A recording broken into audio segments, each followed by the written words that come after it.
Maybe I should just call this the Don't Lose Hope Show. Welcome to All Good Things and All Good Time, where it's a great day to be alive, and it's all good. And it is helpful for me to hear myself say those words because that's often where it starts for me. I say it's a good day to be alive, and then I'll remind myself that's what I should be thinking, and then, start getting my thoughts going in the right direction. Nevertheless, I've been a little bit stuck lately after raking the ashes three times now. It seems like, you get a little bit shell-shocked after raking your ashes for half a day, maybe a day or two. I don't know. It's all a weird experience, adventure. Thanks for Violet. Thank you so much, everybody. Your kind words. It's come to my realization that it doesn't matter if I ever monetize my channel with YouTube because I'm starting to. It seems like actually making tangible. It takes time, but it looks like I may ultimately have long-term friendships that develop because of YouTube, which is interesting, weird, not something I necessarily anticipated. And people are directly supporting me regardless, which blows my mind. And I will start a Patreon. Thanks for the suggestion. And I will start a PayPal. Thanks for asking me to do that. That's incredibly kind. I can't say thanks enough. And the kind words and the support, it's for real. So I have to keep doing this now because I don't want to let you guys down. So, but it's all a real new thing. Anyway, tomorrow night is open mic comedy night, I think, at the Y Bar in Wailuku Town. So I'm going to go there and see if I can get on stage and tell a few jokes. One of the ones I think I might mention is when I was traveling, you see funny things. I think the funniest license plate I've ever seen, I saw in Northern California, right as I was coming into the area where UC Davis is. I saw DHU FCE. Doofus was the license plate. And it provoked laughter. I just started laughing, and that is a certain kind of amazing skill, talent, whatever you want to call it. People who are capable of coming up with a one word, a joke that's just one word that provokes laughter. That's a special kind of humor. So yeah, best license plate I've ever seen was Doofus. And then I realized, oh my goodness, I'm about to register a car in a new state if I want to, because it probably hasn't been taken in this state. I could make that my license plate, which of course would open me up to being called Doofus by everybody I know, which would be a certain kind of a commitment. But if I really want to be a comedian, what would be a better license plate for a guy who aspires to be a comedian than a license plate that says Doofus? Anyway, so I'm contemplating that. Anyway, and right after you drive through Davis, the next town is Dixon. It's an agricultural area in the middle of California. And of course, in Dixon, there is a cider company because they grow apples there. And if you see the truck, it's pretty funny. It's called Dixon Cider Company. I'd kind of like to have a beer with those guys. I bet they're pretty funny. Anybody that names their company Dixon Cider Company, it's got to have a sense of humor. Anyway. Oh, boy. If you're a woman, you need to get out there and vote today. Vote to protect your rights from terrible people who are trying to take them away and who are succeeding in many cases. Oh, my God. And the lies that are spewed by Republicans. Nobody's getting abortions at 9 months. It just doesn't happen. Okay. Women, you don't need to be second class citizens. So please get off your couch today and vote to protect your rights, and encourage every man in your life to do the same thing, and vote to protect children's safety from guns. Please. Oh my goodness. It doesn't make any sense. Both parties should be competing to see who can take better care of the environment, who can protect women's rights better, who can create the safest gun laws, right? That should be the competition. It shouldn't be just one party doing its best, swimming upstream against a bunch of crazy people who make no sense, do everything that's opposite, right? Republicans are pro death, not pro life. Taking away women's reproductive health care kills women. Previous to 1970, nearly 30,000 women in the United States of America died from black market abortions. That's our sisters, our moms, our daughters. We don't want to kill women.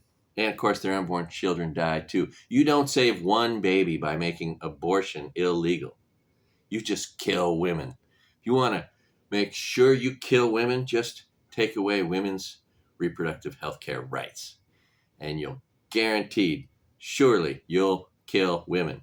So, unless you're a traitor that wants to kill women, or just a god-awful person who has no ethics, no morals. There's no morality in that, right?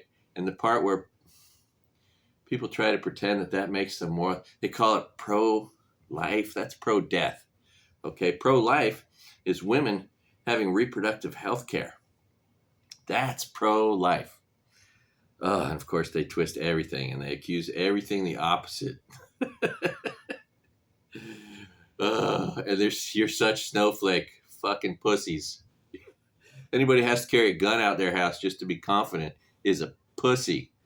Jesus, we don't need military weapons for any reason. Hey, let's pass out bazookas. That makes just as much sense. Everyone should have a Second Amendment right to have a bazooka, right? Duh. No, we don't need deadly weapons. In a civilized world, people don't need deadly weapons, right? God damn. You know what's never happened to me? I've never been like this. Oh, how am I going to get through my day? I forgot my gun. Yeah, no, I've never had that happen. You know? Never had that happen. If I live somewhere where there are predators, maybe I need, a pistol with some snake shot in it, or a shotgun to take out a snake, But freaking M16s, AR-15s, military deadly weapons there's no place for them. All right, anyway, and that's how America really feels. Jesus, hearing Republicans talk about how the American people feel, you have no fucking clue. Jesus Christ. Oh, that hate you spew. Jesus, it's just so sad. Oh, Trump is the devil. You're worshiping the devil, calling yourselves God-loving Christians. You're devil worshiping fucking dumb shits. All right, now Katie Porter, you need to run for president. Katie Porter, you kick ass and take names. And Joe Biden probably should step out of the race. Trump hopefully will have a heart attack. But right now, with Biden running against Trump, and Trump being even with him in the polls, being the criminal, traitor, rapist, tax evader, draft dodger, yellow belly, jackass fool. Oh my God. Oh my God, it's so sad. I don't want to talk about this stuff, but I got to because, we need you to go to the polls and vote. All right, and send messages.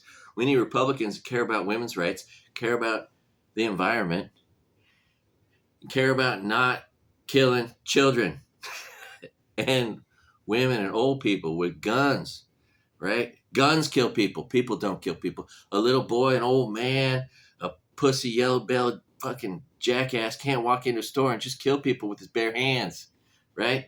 If I wanted to walk into a store with my bare hands and just kill everybody, I can't, right? Because I don't have a gun. If I had a gun, I could kill everybody I want. A 7-year-old could kill everybody in a room with a gun because guns kill people.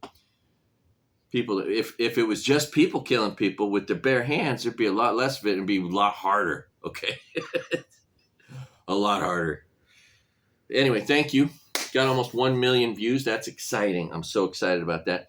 It's kind of interesting. I don't know if you're a numbers person, but right now I have 666.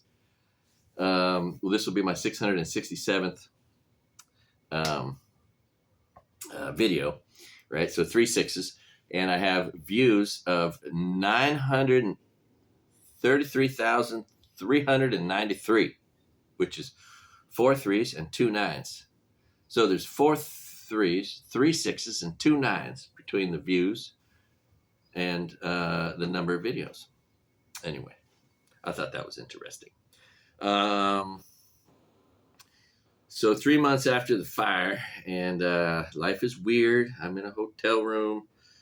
Don't feel safe. Nobody does. People are getting kicked out for any reason, for no reason. And then there's just nothing for them after that. Like, there should be a second chance program. People who got kicked out because they were smoking a cigarette or a pipe was found or something. I mean, come on.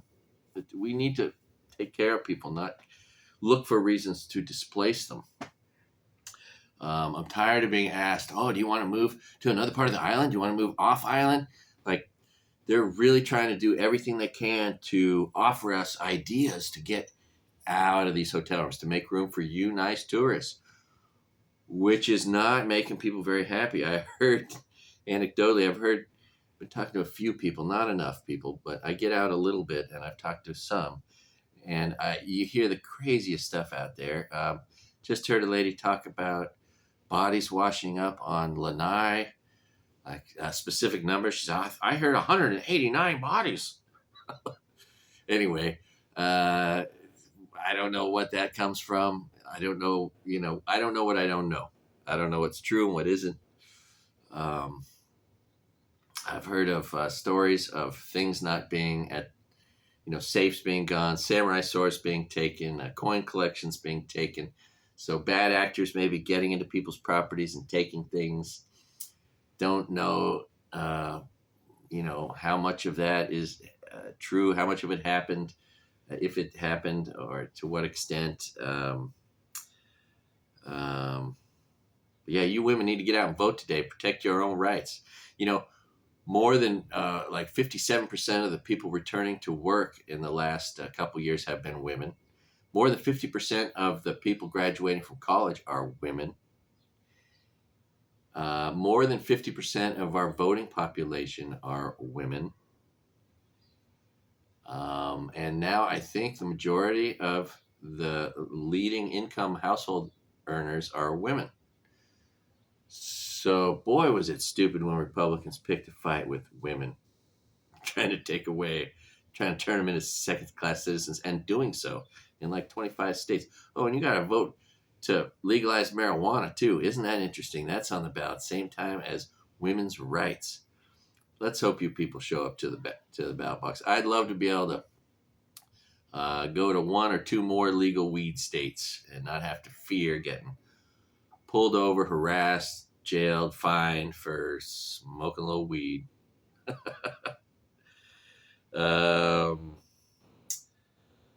Gee whiz. So if you're watching our local news, you'll see 2 stories back to back. Oh, we're opening up the west side. Tourists, come on back. Help us out. Whatever, right? That's the news. And then right after that, the weatherman shows where the extreme drought is. Oh, and we have an extreme drought, right? Where we're telling all the tourists to go back to, which is just kind of interesting.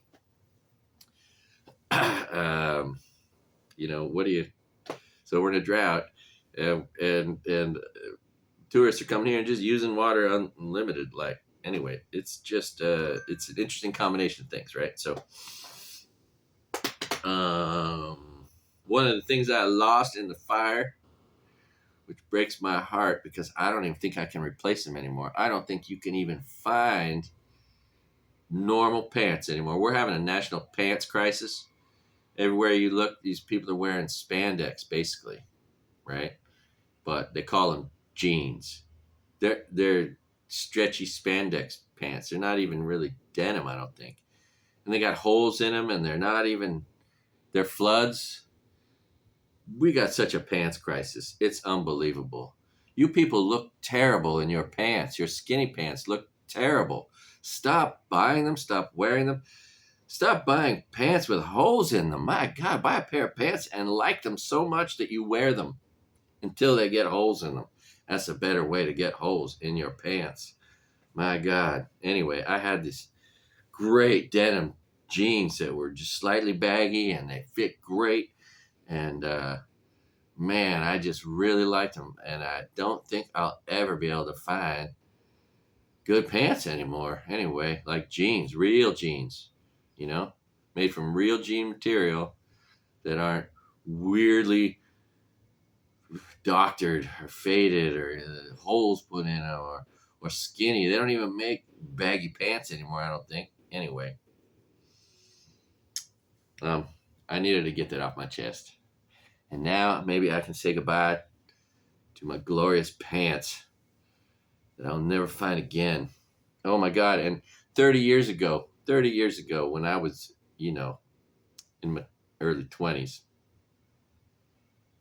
dumb people were wearing their pants halfway down their ass.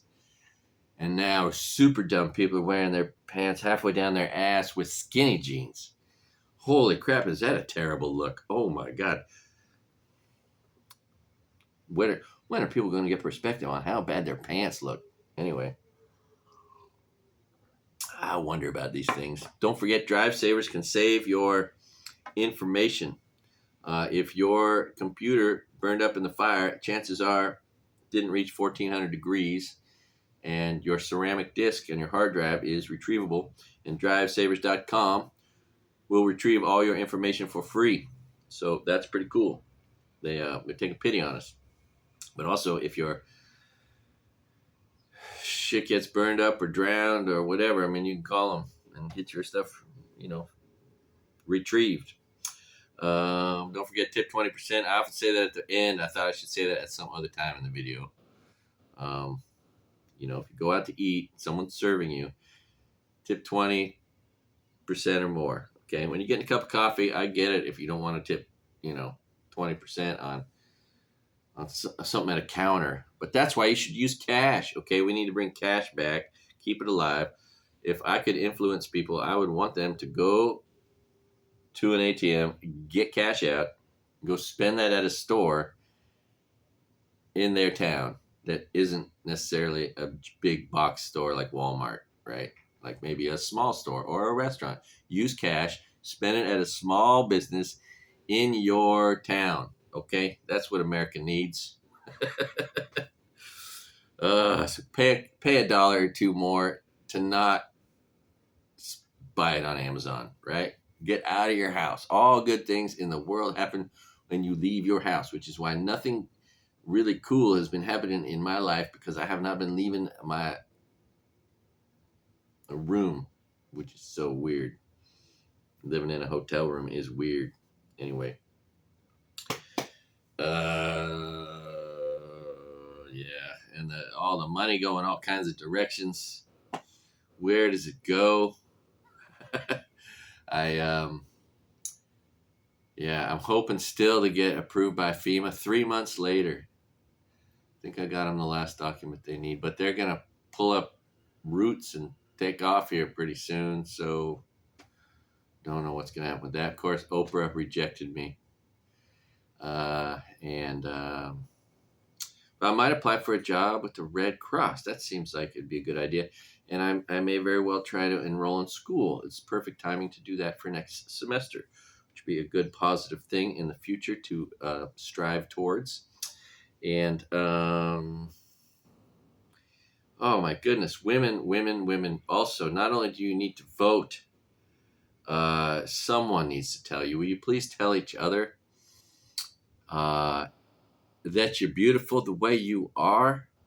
Women, stop fucking up your looks, please, and spending money on it. please, I don't know who. Oh, and how about the men out there, the weirdo men, like George Santos with his Botox injection since his 20s. Oh, that's the weirdest shit ever. Oh my, so botulitis is food poisoning. Botulitis is food poisoning. That's what Botox is. It's food poisoning that's been cooked. It's pasteurized food poisoning, then shoved under your skin, jammed into your face. It's the grossest thing ever. Please, God, ladies, you are so beautiful the way you are. You d- but maybe you're not doing it to try to please men, so I don't want to presume that. But if that is the case, you don't need to. Okay, uh, maybe it's just to please yourselves. But your wrinkles look great. Your gray hair looks great. You don't need eyelashes the length of a giraffe's. All right, and you don't need LeBron James lips shoved on your face. LeBron James lips look so good on his face. Got all these 5'2" women running around with the lips of a 6'8" black man. I tell you what, it is silly. And all those squished noses, those nose jobs, those hollowed out, thinned out, pointy noses all over the television. There's no way those are real noses, you know? It's like, yeah. Anyways, I know, but I don't want to make you feel bad if you've had all that kind of work, but it's just not necessary, okay? Ladies, you're beautiful the way you are. Oh man, I wasn't sure how I was going to quit playing video games. Turns out your house burns down. Boy, that fixes it. I've wanted to get an Xbox for my hotel room here, but I'm like, no, it's such a slippery slope. It's I like it to watch like YouTube on it and stuff like that, and go and to have Hulu and Netflix up on that. It's a great way to help enjoy your flat screen TV. But it also plays games, and I will be sucked into those. One in particular that I've already spent too much time on. So I'm not buying an Xbox anytime soon, but it is a temptation, let me tell you. Um, if you haven't heard, Oprah's favorite things are out. She rejecting me reminds me a little bit of. Oh, I don't know if I should say it's a little bit mean. Oh, all right. So the one time I really I hit on a girl that I did not find attractive in the way I look at things. We all see women and people differently. I understand. Anyway, the one woman I did not think was very attractive, but I thought I'm going to go for it anyway because I was just I was 24, and and so I hit on this woman who shut me down, turned me down, and she was the least attractive woman I have ever um, hit on, I guess, right? Anyway, let that be a lesson to you or me. If you're gonna get turned down, be turned down by somebody that you can feel good about being turned down by. All right, and I guess we've only got like right around 100 dead people from this fire. Everyone trips out about that being just too low, but I mean, who knows what the real truth is? Oh, we got the tournament coming. The NCAA tournament's coming, and all the aid workers are in the gym. So I have to assume they're all going to get kicked out or relocated to make way for the NCAA tournament, which is coming, right? Which is interesting. And of course, everyone will be raising all kinds of money for the victims of the fire. But, none of that money will come across my desk. And all these people, there's these people on TV talking about, we're going to do the right thing, try to help the people of Maui by, helping the businesses and bringing business back and putting money. Okay, cool. Meanwhile, there's people being kicked out, made homeless that need just a place to put their head on a pillow. Could we try to help them maybe? I think I naively was thinking that maybe like we've seen in other disasters that they'd be bringing some kind of cubicle housing or something and create some sort of temporary shelters for us to live in while they rebuilt the town. And then that would alleviate the pressure from the hotels. But they don't want to do that. They don't want to create anything where they're going to have to, you know, get us out of there next, right? They just want to get us out of here and then wipe their hands. And so I heard someone was saying that the governor was getting death threats from kicking people out, making room for tourists. So, and I don't know if that's true or not, but yeah, um, I'm pretty sure tourists don't want the guilt of thinking that we got kicked out and displaced so they could come and enjoy this place, right? And I don't think they want that to be the national narrative. I think that politicians are kind of afraid of that narrative. Um, but nevertheless, every chance they get, if they get one, they kick someone out. And that person has no way back in, and they're just gone after that. You know, you broke the rules, so bye. Anyway, it's all weird. And they constantly trying to get in your room, you know, and supposedly try to clean, but really it's just to try to see what's going on in there. And if they see something they don't like, they kick you out. And so it's just unnerving. Anyway, it's not no one feels safe, which is part of the reason I have a hard time leaving my room. I got